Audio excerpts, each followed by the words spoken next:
m'appelle Sébastien Musset et je suis président fondateur des Terres de Natae, parc refuge animalier dans le Morbihan en Bretagne. Alors les Terres de Natae, c'est un parc animalier refuge à espèces. Notre enjeu, nous, c'est de protéger et de sauvegarder des espèces qui disparaissent, donc notamment qui sont classées en danger d'extinction par l'Union internationale pour la conservation de la nature. On s'est fondé en 2021 sur la liquidation judiciaire d'un ancien zoo. On a donc donné une nouvelle orientation avec une ouverture au public en juin 2022, avec une approche pédagogique vraiment basée sur la prise de conscience de ces espèces qui disparaissent et l'envie de participer à des programmes de reproduction pour soutenir des associations dans les pays locaux à travers à la fois un soutien financier, humain, mais aussi un soutien avec éventuellement de la reproduction et des animaux qui peuvent être remis dans ces espaces naturels.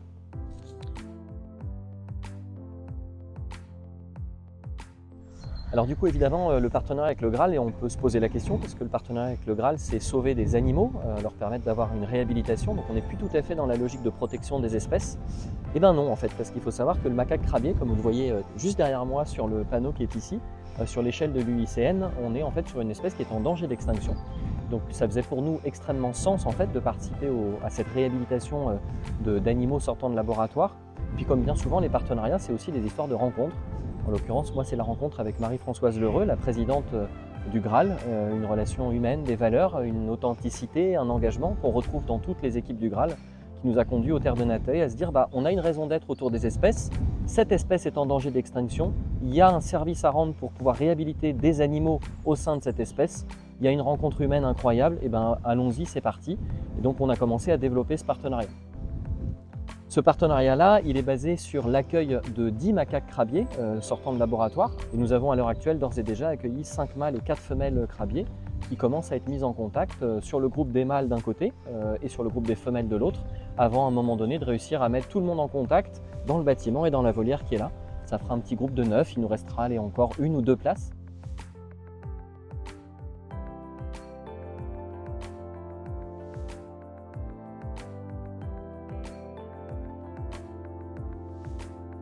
Alors évidemment, dans cette arrivée-là, nous on essaye de ne pas trop s'attacher aux individus. Notre but c'est vraiment de se distancier, de ne pas forcément avoir une relation humaine très forte avec eux, mais forcément et encore plus avec des primates, on développe quelque chose.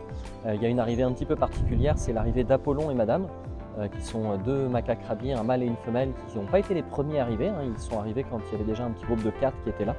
Et c'est extrêmement touchant de voir leur relation à tous les deux en fait. Ils ne sont pas encore en contact avec le reste du groupe. Mais ils étaient très très proches. Dans notre processus, nous on a été obligés de les séparer pour que Madame puisse prendre connaissance de ses copines du groupe de femelles et qu'Apollon prenne connaissance du groupe de mâles. Donc ça a été un moment je trouve assez déchirant et on a hâte, là ça devrait être dans les prochains jours ou prochaines semaines au plus tard, que tout ce petit monde se revienne ensemble. Et moi j'ai hâte de voir si la relation entre Apollon et Madame va se reconstituer tout de suite ou s'ils vont rester avec les garçons d'un côté et les femelles de l'autre. Mais ça a été un petit moment particulier. Ouais.